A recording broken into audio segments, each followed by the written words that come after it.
नमस्कार, आप देख रहे हैं हेडलाइंस न्यूज। दिन भर की ताज़ा खबरों के लिए अभी सब्सक्राइब करें, साथ में बेल आइकन भी प्रेस कर लें। खबरों में आगे बढ़ने से पहले वीडियो को लाइक जरूर करें और अपने दोस्तों के साथ ज्यादा से ज्यादा शेयर करें। और आप किस शहर से न्यूज को देख रहे हैं, कमेंट में जरूर लिखें।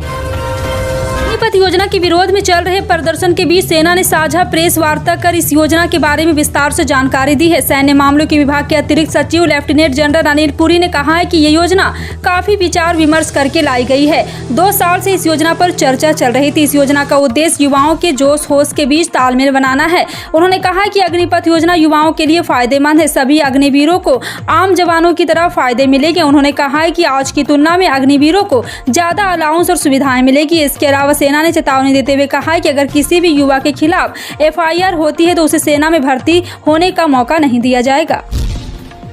लोकसभा अध्यक्ष ओम बिरला ने रविवार को कहा है कि संविधान के समक्ष सभी धर्म समान है। उन्होंने कहा है कि सांसदों को किसी भी धर्म के बारे में भड़काऊ बयान देने से बचना चाहिए और हर समय संसद की गरिमा और मर्यादा बनाए रखनी चाहिए। लोकसभा अध्यक्ष के रूप में रविवार को 3 साल पूरे करने वाले बिरला ने अब तक की यात्रा को सफल बनाने में योगदान देने के लिए सभी राजनीतिक दलों के नेताओं को धन्यवाद दिया और कहा कि एक बड़ी उपलब्धि है कि इस अवधि के दौरान सदन की औसत उत्पादकता 100% से ऊपर रही है।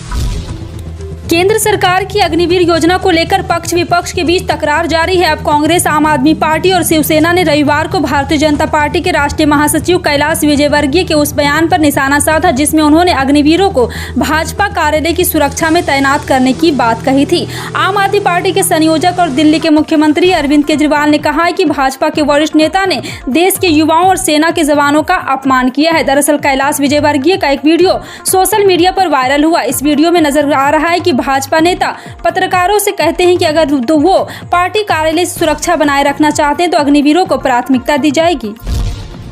अग्निपथ योजना को केंद्र की आलोचना करते हुए कांग्रेस महासचिव प्रियंका गांधी वाड्रा ने रविवार को कहा है कि यह योजना देश के युवाओं को जान लेने के साथ ही सेना को भी खत्म कर देगी। उन्होंने कहा है कि सरकार गरीब और युवाओं के लिए नहीं बल्कि बड़े उद्योगपतियों के लिए काम कर रही है। अग्निपथ योजना के खिलाफ आंदोलन करने वालों के समर्थन में एकजुटता दिखाते हुए रविवार को जंतर मंतर पर कांग्रेस पार्टी द्वारा आयोजित सत्याग्रह में हिस्सा लेने के दौरान प्रियंका गांधी ने यह बात कही। उन्होंने युवाओं को यहाँ तक की कह दिया है कि यहाँ तक कि लोगों के खिलाफ शांतिपूर्ण प्रदर्शन करने की अपील की और साथ ही साथ उन्हें कांग्रेस पार्टी के पूर्ण समर्थन का आश्वासन भी दिया। सेना भर्ती के लिए पेश की गई अग्निपथ योजना के खिलाफ बिहार में हो रहे व्यापक विरोध प्रदर्शन के बीच राष्ट्रीय जनता दल के नेता तेजस्वी यादव ने शनिवार को कहा है कि योजना को लेकर युवाओं मन में काफी शंका है और इसे वापस करने को लेकर के लगातार यहां संबोधन करते हुए संवाददाता से कहा है कि क्या शिक्षित युवाओं के लिए मनरेगा जैसी योजना है या फिर इसमें राष्ट्रीय स्वयंसेवक संघ का कोई गुप्त एजेंडा है। यादव ने युवाओं से योजना के विरुद्ध शांतिपूर्ण प्रदर्शन की अपील की है। उन्होंने कहा है कि प्रधानमंत्री नरेंद्र मोदी इस पूरे मुद्दे पर चुप क्यों है। यादव ने यह भी कहा है कि सरकार 1 रैंक 1 पेंशन की बात करती है लेकिन ऐसी योजना लेकर आई है जिसमें न रैंक है न पेंशन है।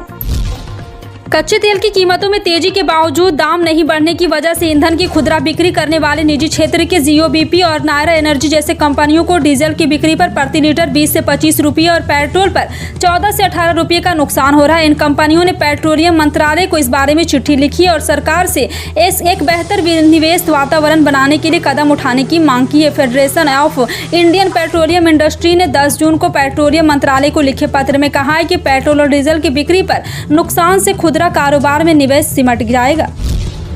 पश्चिम बंगाल की राजधानी कोलकाता में ऑनलाइन गेम खेलने पर मां के मना करने पर इंजीनियरिंग के छात्र बेटे ने फांसी के फंदे पर झूलकर आत्महत्या कर ली। यह दिल दहला देने वाली घटना कोलकाता के कस्बा के शरद घोष गार्डन रोड पर हुई। कस्बा में इंजीनियरिंग के छात्र ने शनिवार दोपहर आत्महत्या कर ली। पुलिस के अनुसार मृतक की पहचान 21 वर्षीय सोहम बसु के रूप में हुई। प्राप्त जानकारी के अनुसार मृतक की मां बेटे के लगातार ऑनलाइन गेम खेलने पर फटकार लगाई थी और दोस्तों के साथ क्रिकेट खेलने से मना कर दिया था। हालांकि मृतक का कोई सुसाइड नोट नहीं मिला। पुलिस पूरे मामले की जांच कर रही है। सांसदों और विधायकों से जुड़े आपराधिक मामलों के बीच सुनवाई करने वाली की विशेष अदालत ने भ्रष्टाचार के एक मामले में कर्नाटक के पूर्व मुख्यमंत्री BS येदुरप्पा को जमानत दे दी है। न्यायाधीश B जयंत कुमार ने शनिवार को येदुरप्पा को जमानत दी। इससे पहले दर्ज कराई गई आपत्तियों में शिकायतकर्ता के वकील ने कहा है कि उन्होंने भारतीय जनता पार्टी के वरिष्ठ नेता की जमानत दिए जाने का विरोध नहीं किया है। हालांकि शिकायतकर्ता के वकील KV धनंजय ने दलील दी है कि उन्होंने आरोपी द्वारा दिए गए सिर्फ कुछ आधार पर आपत्ति जताई थी। कश्मीर में सुरक्षा बलों को बड़ी कामयाबी हासिल हुई। रविवार को जम्मू कश्मीर के कुपवाड़ा में सुरक्षा बलों ने 2 खतरनाक आतंकवादियों को मुठभेड़ में मार गिराया है। इनमें से एक आतंकी पाकिस्तान के लश्कर-ए-तैयबा का आतंकी है, जबकि दूसरे आतंकवादी की पहचान अभी तक नहीं हो पाई है। एसटी की खबर के मुताबिक दोनों आतंकवादियों को कुपवाड़ा पुलिस, राष्ट्रीय राइफल और सेना के संयुक्त कार्रवाई में मार गिराया है और हालांकि मुठभेड़ अब भी जारी है और आगे की सूचना का इंतजार है। देश की तीनों सेनाओं में भर्ती को लेकर केंद्र सरकार की नई स्कीम अग्निपथ के बारे में डिपार्टमेंट ऑफ मिलिट्री अफेयर्स यानी कि डीएमए के अधिकारियों ने रविवार को एक प्रेस कॉन्फ्रेंस में विस्तार से जानकारी दी। सेना अधिकारियों ने कहा कि सशस्त्र बलों की उम्र संबंधी प्रोफाइल को घटाने के लिए सुधार ला रहे हैं। सैन्य मामलों के विभाग के अतिरिक्त सचिव लेफ्टिनेंट जनरल अनिल पुरी ने कहा है कि हर साल करीब 17,600 कर्मी समय से पहले सेवानिवृत्ति लेते हैं। ऐसा नहीं है कि अग्निपथ योजना के तहत ही लोग बाहर आएंगे और उन्होंने कहा कि सशस्त्र बलों की बढ़ती उम्र का कारक चिंताजनक है। यहां तक कि कारगिल समीक्षा समिति ने भी इस बारे में बात कही थी। उन्होंने कहा है कि अग्निवीरों की सेवा शर्त नियमित सैनिकों के जैसे ही होंगे। पंजाब के मुख्यमंत्री भगवंत मान ने केंद्रीय गृह मंत्री अमित शाह और केंद्रीय शिक्षा मंत्री धर्मेंद्र प्रधान को पंजाब यूनिवर्सिटी चंडीगढ़ के स्वरूप किसी तरह के बदलाव को रोकने के लिए दखल देने की मांग की है। अमित शाह और धर्मेंद्र प्रधान को लिखे पत्र में मुख्यमंत्री ने कहा है कि राज्य सरकार पंजाब यूनिवर्सिटी को केंद्रीय यूनिवर्सिटी में तब्दील करने की संभावना को जांचने के किसी भी कदम का जोरदार विरोध करेगी। मुख्यमंत्री ने दोनों नेताओं को बताया कि राज्य सरकार यूनिवर्सिटी के स्वरूप में कोई भी बदलाव नहीं चाहेंगी, क्योंकि इस स्वरूप में इस संस्था के ऐतिहासिक, सांस्कृतिक और प्रांतीय अहमियत के मद्देनजर पंजाब के लोगों के दिल और जज्बात जुड़े हैं। प्रधानमंत्री नरेंद्र मोदी ने अब से थोड़ी देर पहले राष्ट्रपति रामनाथ कोविंद से मुलाकात की। ये मुलाकात राष्ट्रपति भवन में हुई। कहा जा रहा है कि राष्ट्रपति और प्रधानमंत्री के बीच ये शिष्टाचार मुलाकात की फिलहाल राष्ट्रपति भवन का या फिर प्रधानमंत्री ऑफिस से इस मीटिंग के बारे में कोई जानकारी नहीं दी गई। बता दें कि 18 जुलाई को राष्ट्रपति पद के लिए चुनाव होने हैं। राष्ट्रपति के ट्विटर हैंडल से 2 तस्वीरें जारी की गई है, लेकिन ये मुलाकात कितनी देर तक चली और किन मुद्दों पर चर्चा हुई, फिलहाल इसके बारे में कोई जानकारी नहीं दी गई है। पैगंबर मोहम्मद पर टिप्पणी के खिलाफ विरोध प्रदर्शन अभी थमा नहीं है। उत्तर प्रदेश के बरेली में इस्लामिया ग्राउंड में इत्तेहाद मिल्लत काउंसिल प्रमुख मौलाना तौकीर रजा ने प्रधानमंत्री नरेंद्र मोदी पर सीधा हमला बोला है। रजा ने कहा है कि हिंदुस्तानियों को आपस में मिलकर रहना चाहिए। मैं मोदी और अमित शाह को दावत देता हूं, इस्लाम को ईमानदारी से समझने की कोशिश करो। तौकीर रजा ने कहा है कि इस्लाम में कोई ऊंच नीच नहीं, कोई छोटा बड़ा नहीं। इस्लाम ही दुनिया में अमन कायम कर सकता है। आओ नरेंद्र मोदी कलमा पढ़ो, हम भी आपको सिर पर बैठा लेंगे। अल्लाह के सिवा हम किसी से नहीं डरते। हम इस हुकूमत को कोई ज्ञापन नहीं देंगे, क्योंकि इस हुकूमत ने अब तक कोई कार्रवाई नहीं की। रजा ने आगे कहा है कि इस बेईमानी हुकूमत ने मुसलमान के साथ क्या किया, इसे दुनिया को बताएंगे। महाराष्ट्र में महाविकास अघाड़ी सरकार के सामने राज्यसभा के बाद अब विधान परिषद चुनाव में अपने सभी 6 उम्मीदवारों को जिताने की चुनौती है। इस बीच केंद्रीय मंत्री रामदास अठावले ने आज रविवार को दावा किया है कि बीजेपी महाराष्ट्र विधान परिषद चुनाव में उन सभी 5 सीटों पर जीत हासिल करेगी जिन पर पार्टी ने अपने उम्मीदवार उतारे। यह चुनाव सोमवार को होना है। अग्निपथ योजना को लेकर देश में इस समय 2 पक्ष बन गए हैं। एक पक्ष इस योजना का सपोर्ट कर रहा है, वहीं दूसरा पक्ष इसकी आलोचना करके सरकार को इसे वापस लेने की मांग कर रहा है। एमआईएम प्रमुख असदुद्दीन ओवैसी ने अग्निपथ योजना के खिलाफ बयान दिया है और कहा है कि पीएम मोदी ने देश के युवाओं को धोखा दिया है और उनके भविष्य से मजाक किया है। ओवैसी ने कहा कि पीएम मोदी को अग्निपथ योजना को वापस लेना होगा। गलत पॉलिसी के चलते युवा गुस्से में है और हम उनके साथ है। ओवैसी ने ट्रेन चलाने के मुद्दे पर कहा है कि क्या ट्रेन तेरे बाप की है।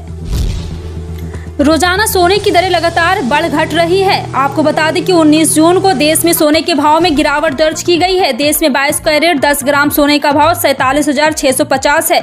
बीते दिन यह भाव 47,750 रुपये था, यानी 100 रुपये प्रति 10 ग्राम की कमी। वहीं लखनऊ में इसकी कीमत 47,800 रुपये है, जो कि कल के मुताबिक 47,900 रुपये बताई जा रही। वहीं देश में 24 कैरेट सोने में 10 ग्राम का भाव 51,980 रुपये है। बात करें चांदी की रेट की तो सिल्वर की दरों में लखनऊ में भी हल्की गिरावट आई है और 1 किलो चांदी का रेट 61,000 है। वहीं ये दाम 61,500 था, यानी कि चांदी के दाम में 500 रुपये प्रति किलो की गिरावट देखी गई है।